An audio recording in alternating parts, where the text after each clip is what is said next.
সীমান্তের দুপারে দুই বন্ধু দেশ ভারত আর বাংলাদেশের মধ্যে যখন যুদ্ধের জিগির শোনা যাচ্ছে, ঠিক তখনই একরকম বিনা যুদ্ধেই পতন হলো সিরিয়ার একনায়ক বাশার আল আসাদের ২৪ বছরের শাসনের। বাশার আল আসাদ দেশ ছেড়ে পালিয়ে গেছেন। কোথায় গেছেন কেউ জানে না। কিভাবে সম্ভব হলো এটা? ২৪ বছর ধরে যে বজ্র কঠিন মুষ্টিতে তিনি শাসন করছিলেন সিরিয়া, যেখানে ১৩ বছর ধরে গৃহযুদ্ধ চলছে, সেখানে কিভাবে বিদ্রোহী বাহিনী এইভাবে একটা অসম্ভবকে সম্ভব করতে পারল, এটা বোঝার জন্য একটু পেছনের দিকে যেতে হবে আমাদের। ২০১১ সালে যখন আরব বসন্তের সূচনা হয়, তখন এই সিরিয়াতেই গণতন্ত্রের দাবি উঠেছিল। বাশার আল আসাদ বলপ্রয়োগ করে সেই বিদ্রোহ দমন করেছিলেন। তার সহযোগী ছিল দুটি রাষ্ট্র, রাশিয়া এবং ইরান। এখন কি অবস্থা? রাশিয়া ইউক্রেন যুদ্ধে ব্যস্ত, আর ইরান ইসরায়েলের সঙ্গে সংঘাতে ব্যতিব্যস্ত। তার উপর দুটি দেশের বিরুদ্ধেই পশ্চিমী দেশগুলির, পশ্চিমী জোটের নিষেধাজ্ঞা রয়েছে বেশ কিছু। ফলে তারা এখন আর বাশার আল আসাদের পাশে দাঁড়াতে পারছে না। আসাদের আরও এক সহযোগী ছিল হেজবুল্লাহ, লেবাননের সবচেয়ে শক্তিশালী শিয়া গোষ্ঠী। সেই হেজবুল্লাহ আর সেভাবে শক্তিশালী নয়, কারণ ইসরায়েলের লাগাতার আক্রমণে হেজবুল্লাহ এখন অনেকটাই ছত্রভঙ্গ হয়ে গেছে। যারা মধ্যপ্রাচ্য বা পশ্চিম এশিয়ার বিশেষজ্ঞ, তারা বলছেন বাশার আল আসাদের প্রশাসনের ভেতর থেকেই একটা ভাঙন ধরেছিল।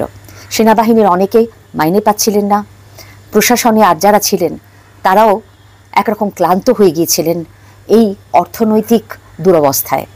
শেষ পর্যন্ত ভাঙনটা তাই ভেতর থেকেই ধরল। বিদ্রোহী গোষ্ঠীর নেতৃত্বে রয়েছে হায়াত তাহরির আল শাম বা HTS, যারা একসময় আল কায়দার সঙ্গে যুক্ত ছিল এবং তার ফলে পশ্চিমী দেশগুলোতে তারা নিষিদ্ধ ঘোষিত হয়। কিন্তু 2016তেই আল কায়দার সঙ্গে তারা সম্পর্ক ছিন্ন করে। এই HTS ছাড়াও কুর্দিশদের যে বিদ্রোহী বাহিনী, তাদের নিয়ন্ত্রণেও রয়েছে বেশ কিছু এলাকা। আর রয়েছে সিরিয়ান ন্যাশনাল আর্মি, যেটা যখন আরব বসন্তে বিদ্রোহ হয়েছিল বাশার আল আসাদের বিরুদ্ধে, সেই সময় কিছু বিরোধী শক্তি মিলে তৈরি করেছিল এই সিরিয়ান ন্যাশনাল আর্মি। HTS এর নেতৃত্বে বিদ্রোহী বাহিনী সবার আগে নভেম্বরের শেষের দিকে দখল করে আলেপ্পো শহর। অত্যন্ত গুরুত্বপূর্ণ এই শহর, যেখান থেকে 2018-এ তাদের বিতাড়িত করেছিল সিরিয়ার সেনা। আলেপ্পো শহর দখল করার পর মাত্র 10-11 দিনের মধ্যেই এভাবে যে দামাস্কাসের দখল নেবে বিদ্রোহী বাহিনী, এটা বোধহয় আসাদও কল্পনা করতে পারেনি এবং অনেকেই কল্পনা করতে পারেনি। বিনা রক্তপাতেই দখল হয়ে গেছে দামাস্কাস। ক্ষমতাচ্যুত হয়েছেন 24 বছর ধরে ক্ষমতায় থাকা বাশার আল আসাদ। তার আগে তার বাবা শাসন করেছিলেন 3 দশক প্রায়। তাহলে এবারে পশ্চিম এশিয়ায় ভূ রাজনীতির বিন্যাসটা কীরকম হবে, এটা নিয়ে অনেকেই ভাবছেন। যেমন এখানে সবথেকে বড় একটা ভূমিকা পালন করেছে তুরস্ক।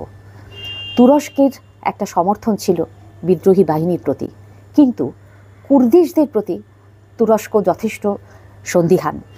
যে সিরিয়া ইরাক হয়ে হেজবুল্লাহকে অস্ত্র পাঠাতো ইরান, সেখানে সিরিয়াতে বাশার আল আসাদের সরকারের পতন ঘটার পরে ইরানের পক্ষেও এখন শিয়ার সেই আধিপত্য টিকিয়ে রাখা একটু সমস্যার হয়ে দাঁড়াচ্ছে। কিভাবে ক্ষমতার এই যে রদবদল হয়ে গেল, সেটা কিভাবে পশ্চিমী দেশগুলো দেখবে, এটাও দেখার। কারণ আমেরিকাতে কিন্তু HTS নিষিদ্ধ এখনো পর্যন্ত। তারা কি একে স্বীকৃতি দেবে? এই যে নাগরিকদের সমর্থনে একটা ক্ষমতার হাত বদল হলো, প্রধানমন্ত্রী সিরিয়ার তিনি বলেছেন তিনি দেশ ছেড়ে পালাবেন না, তিনি চেষ্টা করবেন যাতে শান্তিতে ক্ষমতা হস্তান্তর হয়। তাকে সমর্থন করছেন বিদ্রোহীরা। কি হবে এরপরে সরকারের চেহারা, কি হবে তার সঙ্গে বাদবাকি বিশ্বের বোঝাপড়া, আদান প্রদান, এটা দেখার জন্য অপেক্ষা করতে হবে।